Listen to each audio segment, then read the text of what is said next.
Welcome to Coming About with David Paragamian, the podcast that dives deep into the minds of leaders who have transformed their businesses and industries, paving the way for a better future. Here's Dave.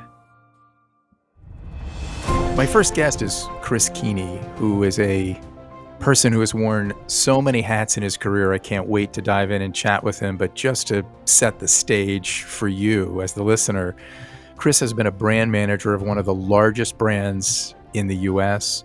He's been a consultant. He's been a founder and CEO of a successful advertising agency that became so successful it was sold to one of the large holding companies, Publicis, for $500 million. He's a professor. He's a chairman of a new platform company. So many interesting things in Chris's journey, and particularly, as I'm always interested in, the pivots, those moments when he changed direction, tried new things, has done new things. So Chris, welcome to Coming About. Looking forward to speaking with you. Thanks, Dave. I really hope my mom hears this, because that kind of introduction is the kind of thing that all sons want their mothers to hear. So thank you for those very flattering remarks. Well, if she's not listening, I'll make sure that I get a copy of the tape to her. Well, thanks for being on board. Maybe let's start at the beginning, Chris. You know, after graduating from business school, I know that you spent the better part of a decade learning the craft of brand management at Johnson & Johnson. Can you talk a little bit how that was a foundational element for you on this journey? Absolutely. I think that product management, or brand management as it was referred to in our era, is really one of the best ways to begin a career if your intention is to ultimately build, lead, and expand an organization, whether that's a for-profit or nonprofit organization. Because the brand manager really is the P&L owner, and there's nothing more sobering and focusing than being responsible for the revenue and expense of a business. So it was just a terrific way to start a career and start to build the skills that ultimately would lead to building larger organizations. Yeah, I couldn't agree more. I know when I started my career at Procter & Gamble, they talked about brand management is general management. So exactly that point that you're making, that you're the hub of the wheel with all of these connected spokes of the organization. Can you tell me a little bit about, because I know your journey then took you into consumer motivation and why people act and why they buy and why they're loyal to brands. What was it during your tenure managing a number of different big brands for Johnson & Johnson, including Band-Aids, Tylenol, Sesame Street vitamins, I recall you were on, as you progressed through the J&J organization and worked and led all these brands, what was it that was the consumer behavior aspect that got so exciting for you? Yeah, I always found the question of what motivates the consumer to buy or not buy the brand, to be price or promotion sensitive or not, to be the core insight a brand manager or franchise leader can then translate into better strategy to ultimately win the game. Like you, and perhaps galvanized in the shared high school we both went to, I think one of the most fun things about marketing is it's a zero-sum competitive game. Every tenth of a market share point you take from your competition not only is a win for you, but also puts you in a stronger position. And I once heard early in my career that the art and science of a product manager is she or he who can derive deeper insights, convert those into better programs faster, better than your competition.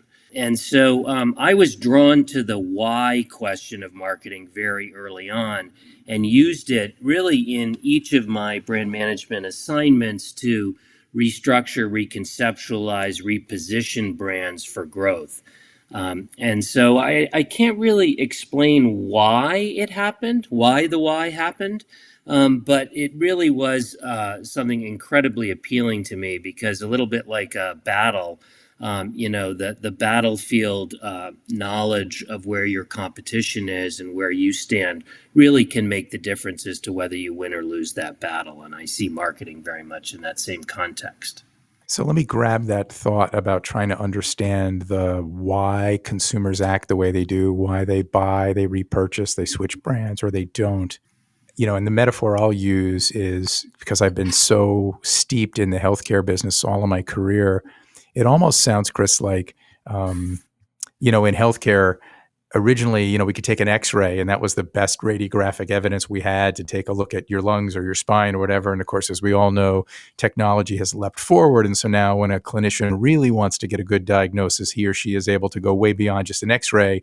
We can get an MRI, we can get a CAT scan with imaging, so that we can dive deeper and really understand beyond just that surface level. One of the things that I know, and I'd love to pivot to, is the company that you founded, Rosetta, is a company that was not just about surface level insights, not the X-ray level insights. This was a business and an agency that was founded on, let's get to the CAT scan or to the MRI level insights so that we can really understand how this consumer is different than that consumer and what they do. Tell me a little bit about what was the catalyst idea for you for Rosetta. Sure. Yeah, it really was spawned by work at the University of Pennsylvania's Wharton School of Business in the early 80s. The idea was called single source data. And a terrific guy named Len Lodish really was I think, the godfather of the idea that you could close the loop between marketing stimulus, price, promotion, product, place, and brand choice.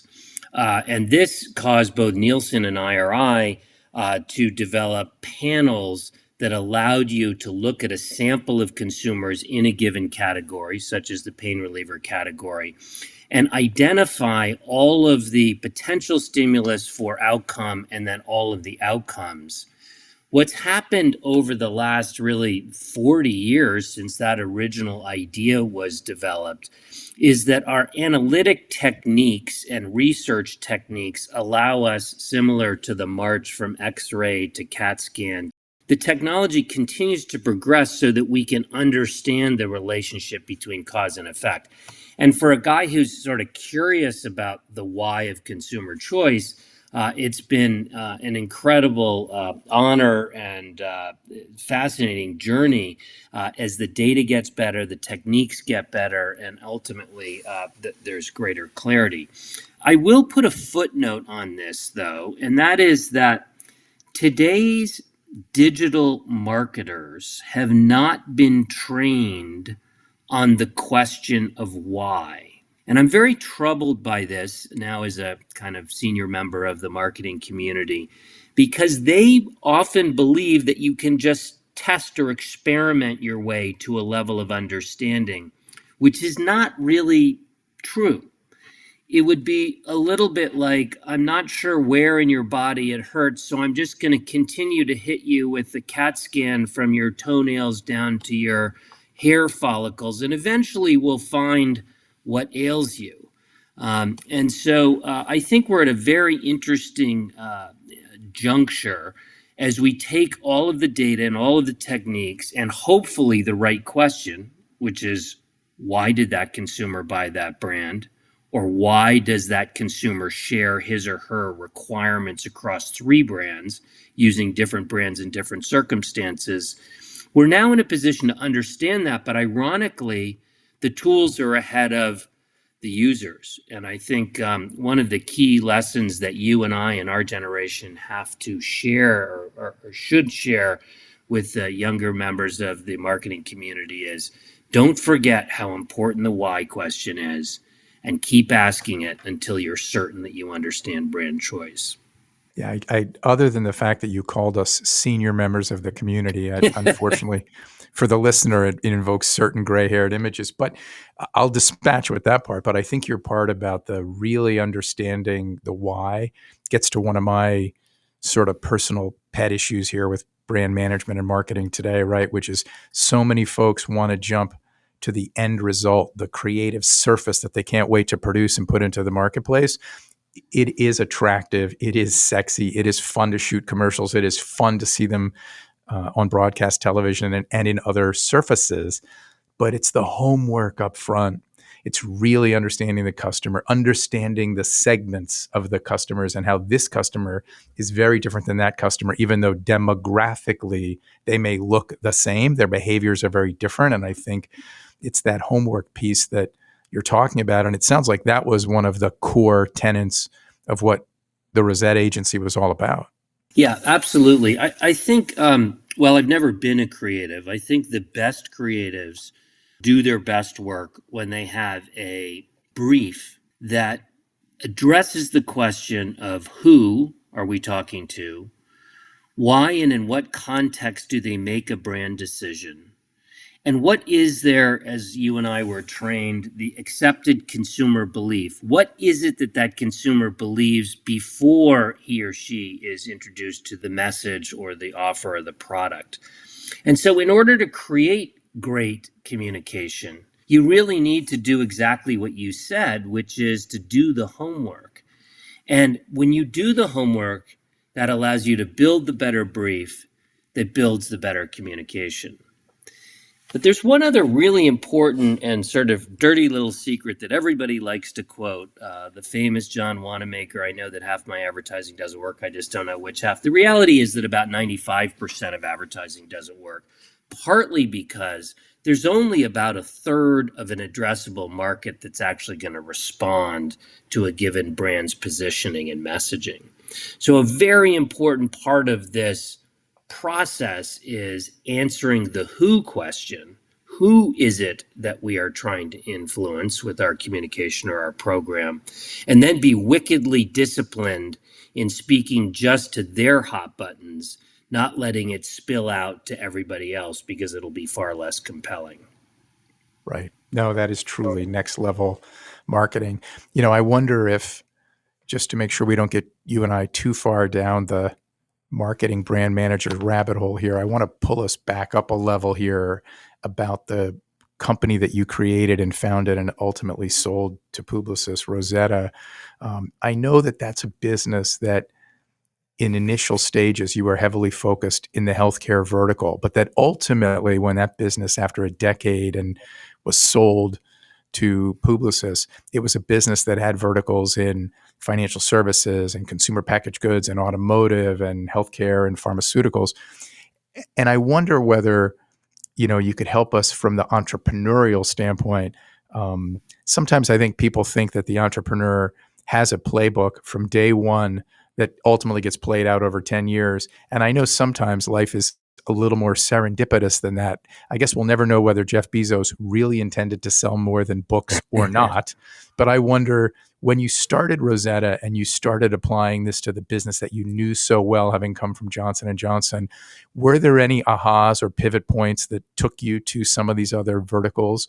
I'm really interested in this moment of the pivot, the decision making to tack into these other areas. Yeah, I really appreciate the question. And there were really two growth vectors to Rosetta. And just to kind of put it in context, it took us about 8 years to get to $10 million. And it took us about 5 more years to get to $250 million.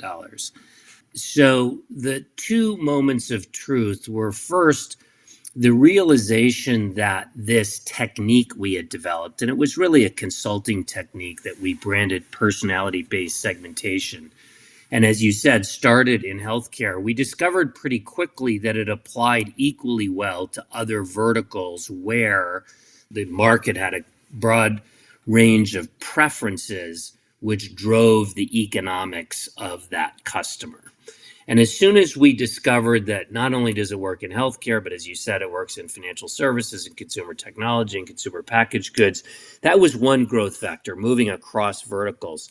The other growth vector, which makes kind of a fun story, is a moment when my co-founder, Kurt Holstein, and I returned to the office after we had both taken the red eye back from different clients on the West Coast, one actually in the middle of the country, one on the West Coast. And we had both discovered that the segmentations that we were building were being picked up by, ironically, a leading agency from Publicis called Digitas. And we were generating somewhere in the order of $1 million or $2 million for AT&T Wireless and Allstate. And Digitas was charging that client close to $20 million, each of them, $20 million a year, to actually implement our segmentations. So with our third cup of coffee, we walked into one another's office and said, "Oh my gosh, look at all this money we're leaving on the table.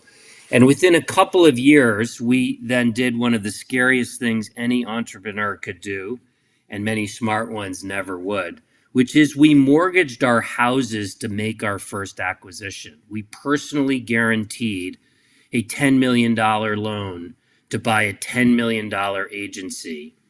And our $10 million consulting firm and their $10 million agency 18 months later was $45 million in revenue, demonstrating the power of integrating this kind of consulting insight with agency implementation. And then the story went on from there. So the kind of key takeaway is, first, don't mortgage your house. No, the key takeaway is that identify your growth vectors. For us, they were to move across verticals and down the marketing stack. And then either through luck or hard work or private equity funding, which we eventually brought into our firm, but the first deal was actually personally funded, capture as much of the value you're creating as you can. And what we learned in that moment of discovering Digitas taking 80% of the value that we were creating by generating the digital marketing, what we discovered was the form of our value, in other words, a research and consulting deck, was a very poor way to capture the value inherent in our product. We actually had to, as Jeffrey Moore speaks about it in Crossing the Chasm, we had to create the whole product. In other words, not just the insights, but also the marketing implementation to capture the value that we were creating. Well, if I were being cheeky, I would say that the credit really goes to United Airlines and the really crummy ride you had in seat 11C all the way from LA to Newark. But, to be less cheeky, there's another very humble, you didn't bring it up, but there's another great insight for entrepreneurs in there, which was the belief, the fact that you and Kurt would mortgage your homes that your families were living in order to double down so that you could expand the business into not only the intellectual consulting part, but the creative surfaces part for the clients. That took great belief that the personality-based segmentation was a differentiator. It was what marketers needed.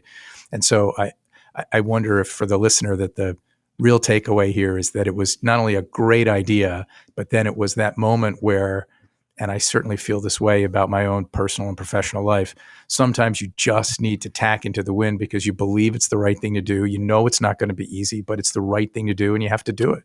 It's so true. When you think about what are the core elements of entrepreneurial success, kind of in rank order, the first one is clearly luck. And the older I get, the more I realize that I guess it's sometimes referred to as lady luck. Luck is so important, and luck sort of bleeds then into timing and context. But those things are really less in your control. The things that are in your control are the thing you're putting your finger on, which is conviction. The more businesses I look at, the more entrepreneurs that I coach, the more I see that conviction is really the fuel to allow you to run through incredible friction. To mix the metaphor here, it empowers you to run through fire over and over and over again. And we did have that conviction. And we believed that not only were we, the name of the company, Rosetta, it was the stone, the ability to translate one understanding into multiple understandings. And we really believed and discovered early on that we needed to not only translate a deeper understanding of the consumer, but we actually had to deliver the marketing to achieve the business results that the insights really deserve to generate. So I guess for your entrepreneurial listeners, the idea of developing conviction and then really sticking with it. And when I say conviction, that doesn't mean develop a point of view and just kind of follow it out the window. It takes a lot of review and debate and experimentation. But once you lock into a conviction, seeing it all the way through is incredibly powerful. I'll just share a quick anecdote that many of your listeners may know, but Howard Schultz, the founder of Starbucks, when he raised the money to start to scale Starbucks, he went to something like 80 different investors and only had 4 ultimately give him a few $100,000 to allow him to expand Starbucks. I'm sure all of us would love to have been one of those 4 investors. So the firmness of his conviction after seeing what coffee and the role coffee played in the culture in Italy and then bringing it back to the U.S., he was so certain. And now look at it, 2 or 3 times he's gone back into the CEO role to return that business to its dead center. And that just takes a conviction and a form of leadership that is rare, but I think a crucial ingredient. Yeah, and I want to get into the difference with you, Chris, between leadership and management. But we have to put a pin in it and we have to stop here. Coming up in my second part of my conversation with Chris Kuenne, the founder of Rosetta and Rosemark, Chris will share why every leader needs a mentor. I encourage everyone to find the mentor for the moment that they're working through. And it can just be enormously powerful in your personal and professional development. This has been Coming About. We hope these conversations have left you feeling empowered and ready to take your organization to the next level. To speak with Dave about your business transformation or to learn more about Health Monitor Network, go to healthmonitornetwork.com. And don't forget to check out his book, Coming About: How We Transformed a Major Media Company and the Lessons There for You. Available wherever books are sold. Coming About with David Paragamian is a production of Advantage Audio.